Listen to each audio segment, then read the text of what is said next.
Good morning बच्चों। आज मैं आपको आपकी हिंदी की बुक मंथन से पाठ 11 अब तुम्हारे हवाले वतन साथियों पढ़ाऊंगी। इस पाठ में एक सच्चे सैनिक के बारे में बताया गया है, देशभक्ति के बारे में बताया गया है। एक सच्चा सैनिक वही होता है जो अपने सीने पर गोली खा लेता है किंतु कभी शत्रु को पीठ नहीं दिखाता। इस पाठ में सन 1962 में हुए भारत और चीन युद्ध की एक ऐसी ही घटना का वर्णन किया गया है जिसमें देश के सैनिकों ने देश की रक्षा के लिए अपने प्राण अर्पित कर दिए।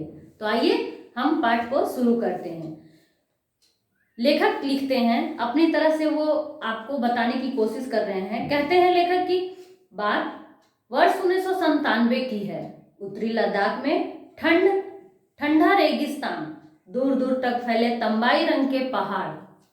यहाँ जाड़ों में पारा 0 से 20 डिग्री नीचे चला जाता है। पास में ही ठंड से जमी सिंधु नदी, जिसके ऊपर चलकर हम उसे पार कर लेते थे। यह क्षेत्र भारत द्वारा लड़े गए अनेक युद्धों का साक्षी रहा है। इस क्षेत्र में रंजगला वह स्थान है जहां लड़े गए युद्ध पर प्रत्येक भारतवासी गर्व का अनुभव करता है। तो लेखक लिखते हैं कि बात 1997 की है, जब लद्दाख में उस समय बहुत ठंड थी।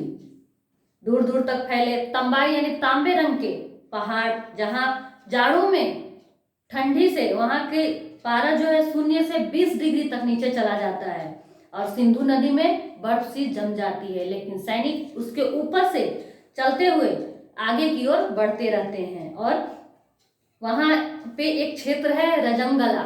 रजंगला एक ऐसा क्षेत्र है जहां कई तरह के युद्ध लड़े गए और ये क्षेत्र जो है कई युद्धों का साक्षी भी रहा है। आगे लेखक लिखते हैं, अपनी ब्रिगेड की कमांड संभालने के बाद मैंने रजंगला जाकर 13वीं कुमाऊं रेजिमेंट के उन जवानों को श्रद्धांजलि देने का निर्णय किया जिनकी वीरता प्रत्येक सैनिक के लिए गर्व का विषय है। यानी जब जो ये लेखक हमारे हैं वो पूर्व सैनिक रह चुके हैं, तो ये अपना अनुभव इस पाठ में बताते हैं। वो कहते हैं कि अपनी ब्रिगेड की कमांड संभालने के बाद, यानी कमांड संभालने के बाद रजंगला जाकर 13वीं कुमाऊं रेजिमेंट के उन जवानों को उन्होंने श्रद्धांजलि दी, उनको श्रद्धांजलि अर्पित की जो उस समय युद्ध लड़ते हुए वीरता से वीर गति को प्राप्त हो गए थे। उनको उनकी याद में, उनको याद करते हुए उन्हें श्रद्धांजलि अर्पित की।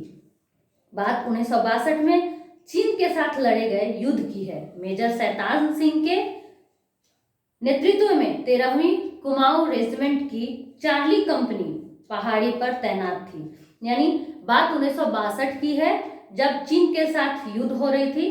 तो उस समय मेजर शैतान सिंह के नेतृत्व में, यानी जिसका नेतृत्व मेजर शैतान सिंह कर रहे थे, उनमें 13वीं कुमाऊं रेजिमेंट की चार्ली कंपनी पहाड़ी पर तैनात की गई थी।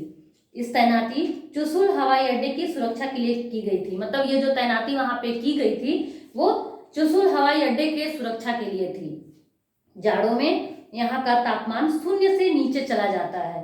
ताजी भोजन सामग्री, फल और पानी सभी जमी हुई अवस्था में मिलते हैं। मतलब यहाँ पे इतनी ज्यादा ठंड पड़ती है कि यहाँ सारे भोजन सामग्री, फल, पानी सब जमे हुए रहते हैं। यानी फल सब्जियों पर बर्फ जमे रहते हैं, पानी तो बिल्कुल ही बर्फ हो जाता है। इन कठिनाइयों के साथ भारत के 120 वीर जवान रजंगला चौकी पर ऐसी सेना से युद्ध कर रहे थे जो न केवल उनसे संख्या में अधिक थी, वरन उसके पास हथियार सामग्री भी भारतीय सैनिकों से बहुत अधिक अच्छी थी। 120 सैनिकों में से 114 सैनिकों ने इस स्थान पर लड़ते हुए अपनी मातृभूमि की रक्षा के लिए शहादत दी थी।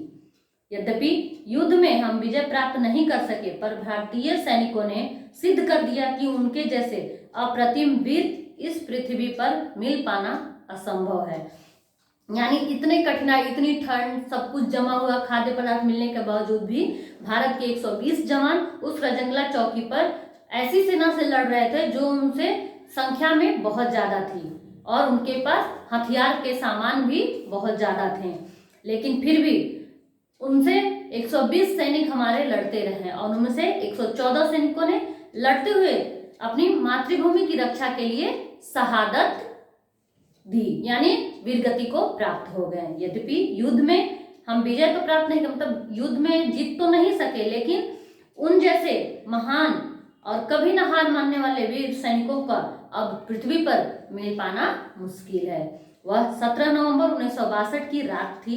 तेज हवाएं चल रही थी और बर्फ भी गिर रही थी। 18 नवंबर को उषा की लालिमा अभी फूटी भी नहीं थी जब भारत की अग्रिम लिसनिंग पोस्ट ने देखा कि चीनी सेना रजंगला पर धावा बोलने की तैयारी कर रही है। वहां से यह सूचना कंपनी कमांडर साहब तक पहुंचाई गई। मेजर शैतान सिंह ने अपने प्लाटून कमांडरों को शत्रु का सामना करने के लिए तैयार रहने का निर्देश दिया।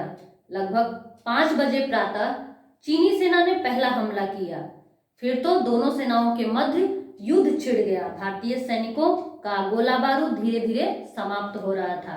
बीच में बहुत सी पहाड़ियां होने के कारण यहाँ सैनिक सहायता भी नहीं पहुंचाई जा सकी थी। जब प्रसिद्ध पहलवान नायक राम सिंह ने देखा कि उनके पास गोला बारूद नहीं रहा है, तो वे अपने साथियों के साथ ट्रेन से बाहर निकल आए। अब शत्रु पर संगीनों से वार किया जाने लगा। अकेले राम सिंह ने मातृभूमि को अपना शीश अर्पित करने से पहले 6-7 शत्रु सैनिकों को परलोक पहुंचा दिया। यानी 17 नवंबर 1962 की रात थी। खूब कड़ाके की ठंड पड़ रही थी, तेज तेज हवाएं चल रही थी। तो उसी समय अग्रिम लिसनिंग पोस्ट ने देखा कि चीनी सेना जो है रजंगला पर धावा बोलने की तैयारी कर रही है।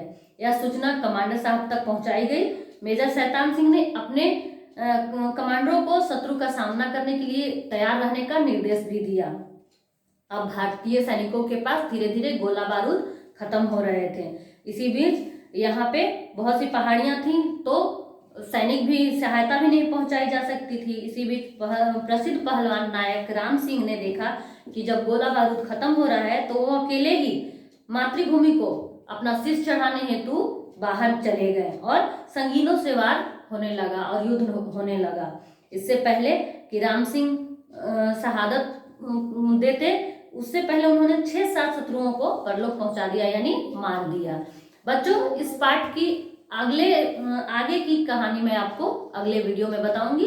तब तक आप इतना पढ़िए और समझिए। धन्यवाद।